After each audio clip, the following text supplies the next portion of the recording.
my channel, my name is Veronica. In today's episode of Happy Lady One-on-One, I would like to talk to you about long-haul flights and what to wear and what not to wear in those. If you've never been on the plane for more than 6 hours, but you're planning a trip to fly maybe more than 10 hours, stay till the end and you will get a couple of good tips for your future flight.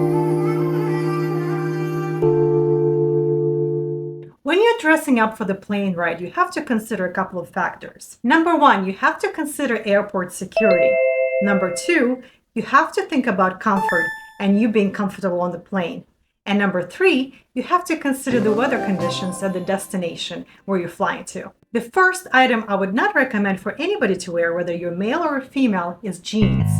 Jeans might look sexy, they might seem comfortable if you're driving in them, if you're maybe walking around, but if you're sitting on a flight for more than 6 hours, maybe 10 hours, you'll be uncomfortable. It will even restrict your circulation in your body. I personally get bloated on the planes, especially longer plane rides, so I try to wear something more stretchy and something that will allow you to be more comfortable. It should be darker colors because if you have a stain from juice or food or just going to the bathroom, you don't want that stain to be showing. So white or something light will probably show the stain right away, and it will be hard to get rid of it right there on the plane. I personally love pants with pockets, and I'm going to demonstrate to you the pair that I use all the time. The pants that you see on me, I have in 4 different colors. I have 4 pairs of these pants, and I also have different sizes of these pants. Because as you lose weight, you gain weight, sometimes the trips can be next year, maybe you have a few extra pounds. You don't want to be uncomfortable, so you want to have different size or whatever fits you best the time of the travel. So these pants are stretchable. They're waterproof, so if you have them wet or there are any stains, it's easy to wash them and they dry off within a day. It's pretty quick. And it expands, so if you get bloated or swell up on the plane, you can easily still be comfortable without anything cutting into your stomach or having any kind of pains from compression or your clothes being too tight. So it has the rubber band here, and my favorite feature about this pants is the pockets. It has 5 pockets. There's a back pocket with a zipper. I hardly ever use this back pocket just because when you're sitting down, you don't want anything cutting into your butt. So maybe if it's a piece of paper, some kind of ticket that you want to put and save for your flight back or whatever it is, just put it in the back. But other than that, all the pockets in the front I usually use all the time. So I have 4 pockets and all of them close. There are 2 zippered pockets and there are 2 pockets with the Velcro closure. So a lot of times when I'm going through security and boarding, I will stick my passport in here on my phone if I have the electronic boarding pass.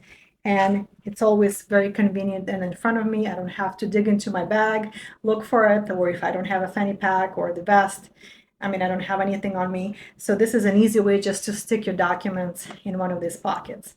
Then when I get on the plane, I take some items from my vest.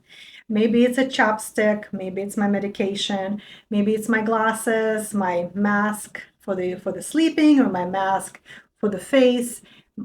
Anything like that, some small essentials for the bathroom, some tissues, I will stick in this pocket. Because when you sit down, these pockets also stretch a little bit.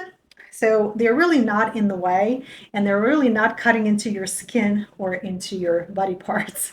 So you want to have that stretched out and not in your way. And there is of course nothing on the waist, and you can put your seatbelt on without any problems. And then you can easily reach everything from your pockets. I get compliments on this pants all the time, especially when I get on the plane and I'm sitting next to somebody or some lady who's asking me, where did you get these pants? They look so cool. Not only they're comfortable, they have the pockets, they're very durable and easy, and they're very light, so you can wear them even at your destination. You can wash them in the sink. They're so fast to dry and they don't really stain that easily. Wrinkle free as well. Check the links in the description and hopefully you like them too. The second item that you should avoid wearing is the shoes with laces, any kind of buckles, or open toes. First, you don't want to get your toes hurt or get cold while you're on the plane. What I usually do is I bring the shoes, whatever I want to wear on the plane, whether it's sneakers or any comfortable walking shoes, but then I change into the slippers. So of course I have socks on, so When I'm walking to the bathroom or walking around the cabin, at least I have something on. I don't usually wear my shoes because my feet will start swelling during the flight and it's kind of hard to fit it on, especially if you have laces or you have to buckle it up or whatever it is, whatever shoe you're wearing. You can wear your favorite shoes. Just make sure you have something else with you, maybe the travel slip-ons that you can always slip in for the flight itself and be comfortable.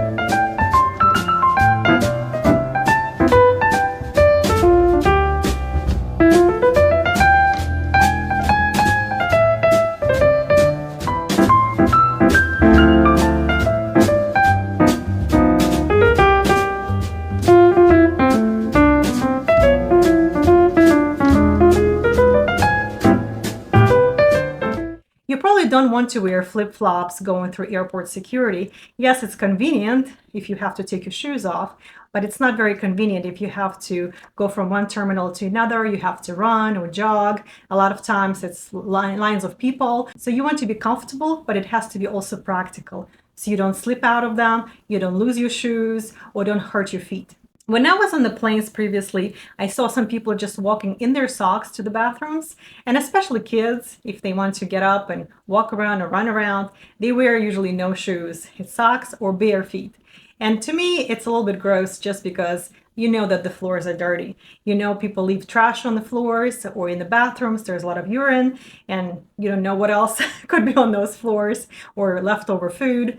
So try not to go bare feet or just wear your socks when you're walking around or go to the bathroom. And that brings me to the third point of not to wear regular socks or go bare feet when you're going on the long flights. The best solution for those 10-plus-hour flights is to wear compression socks. Young or old, no matter what age you are, I'm telling you, when I was younger, I had those long flights, and even then my feet would swell, and I was extremely uncomfortable for days after the flight. It was hard to walk, so I started purchasing compression socks and putting it on right before the flight. You don't have to wear compression socks going through the security or going to the airport. What I usually do is I wear regular socks to go through security, to wait for my flight. And then when right before boarding the plane, I go either to the bathroom or just get on the seat and change my socks into compression socks. And this way, everything will be tight and compressed. You will have nice circulation of your blood. You won't have any kind of swelled feet at the end of the flight. Usually a day or two before the flight, I drink a lot of liquids. I try to hydrate my body and be prepared for that flight. I also take aspirins right before the flight and during the flight to make sure that there are no blood clots. But as you're on the plane, you're eating, you're drinking, maybe getting some wine, you will get bloated, you will get swelled up, especially in your feet. So you definitely want to have compression socks on or something that will keep it together and keep your feet in good shape when you arrive to your destination.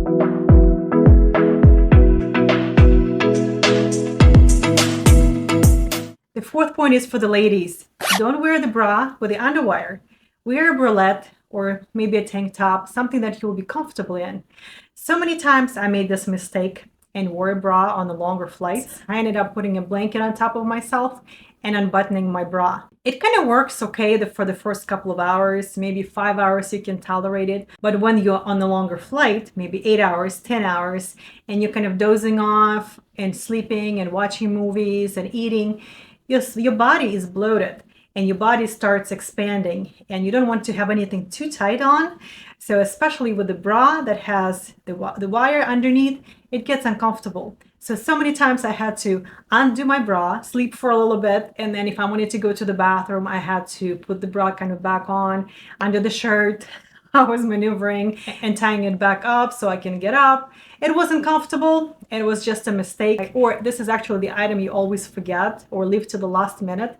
And then when you're already on the plane or you're heading to the airport, it's kind of too late and you remember that you put the wrong bra on. Don't leave that bra on. Maybe go braless if that's easier for you. Or just have, again, a tank top or a sports bra, something that doesn't have wires, something that expands easily and stretches easily so that you're comfortable on that long flight. The temperatures on the plane are usually very unpredictable. At first, it can be extremely hot. They don't turn the air. Then they turn on the air. It gets extremely cold. So it's constantly up and down. So many flights I took in the past where you could never predict whether it's going to be hot or cold on the plane. So you have to be prepared for both. You bring the fans or you bring the layers in order to take something off. Bring clothes that are stretchy, that are breathable, that are very light, that are easy without buttons. Don't bring anything bulky like bulky jacket. Or if you're going to a cold destination, put that bulky jacket in your carry-on or into your luggage because you don't want to carry it around. They will give you a blanket. On all those international flights, they usually provide a blanket. They give you earphones. You can bring a sweater that you can always put on if it's getting cold. And I have this travel vest with a lot of pockets, and that's instead of my purse.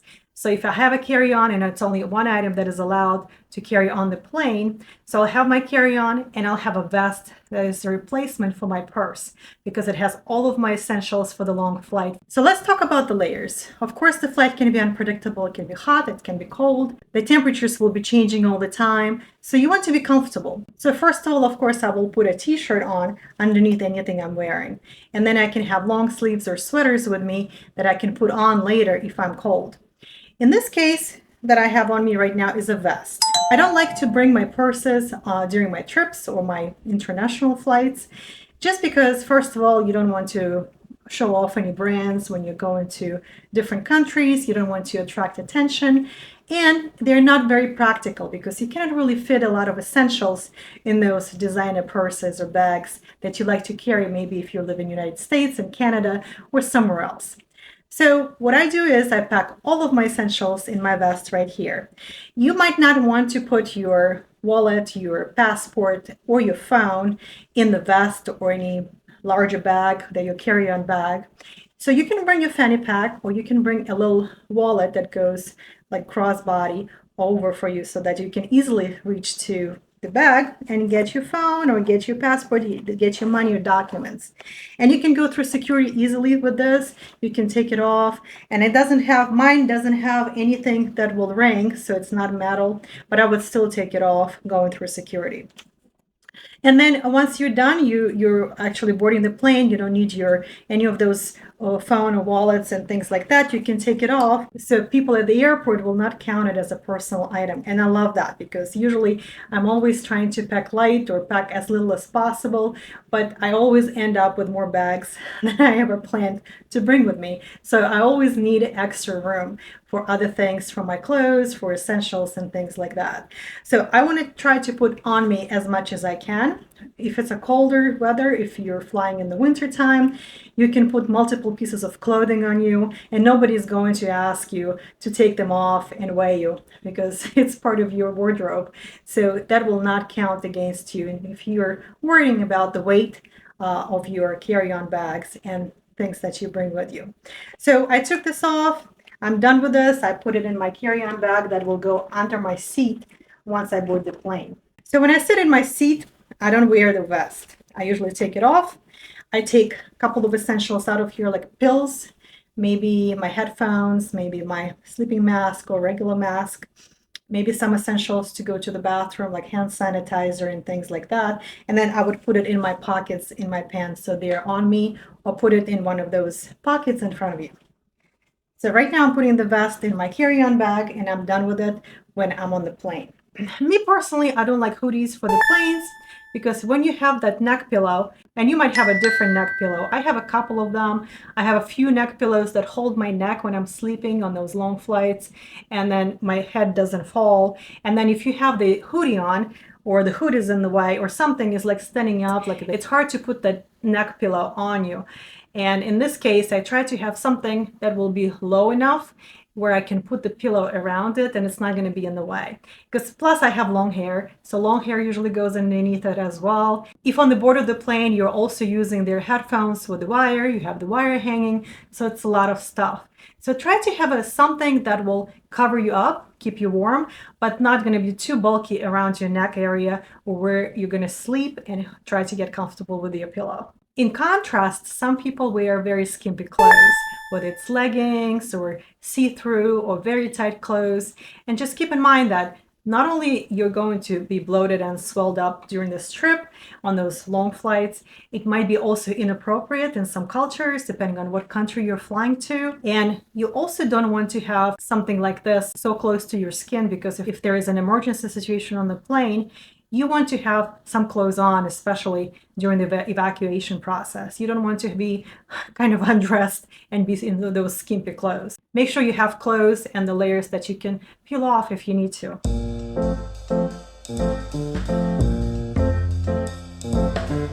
The next category, number 6, of what not to wear on the plane is all the accessories. And we're talking about 1, jewelry, anything bulky like hoops, earrings, large jewelry, or metal that will ring when you're going through airport security, maybe bulky watches, bracelets, all of that bulky stuff.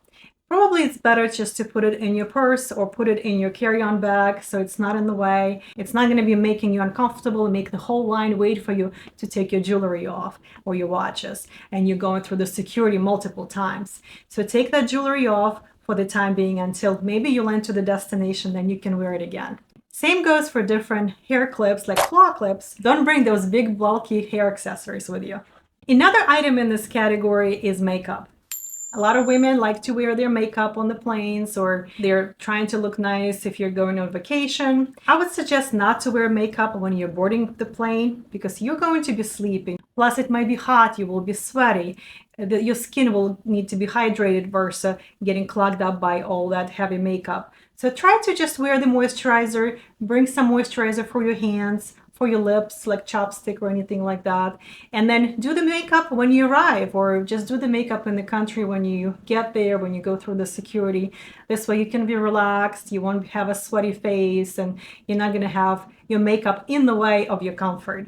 And one more thing I'm going to mention in this category is perfume. When you put a perfume on, you think everybody's gonna love it, you wanna smell good. Just keep in mind that people might have different allergies, people might have asthma, they might not like the smell, and some people put a lot of perfume on or cologne on when they go on the plane.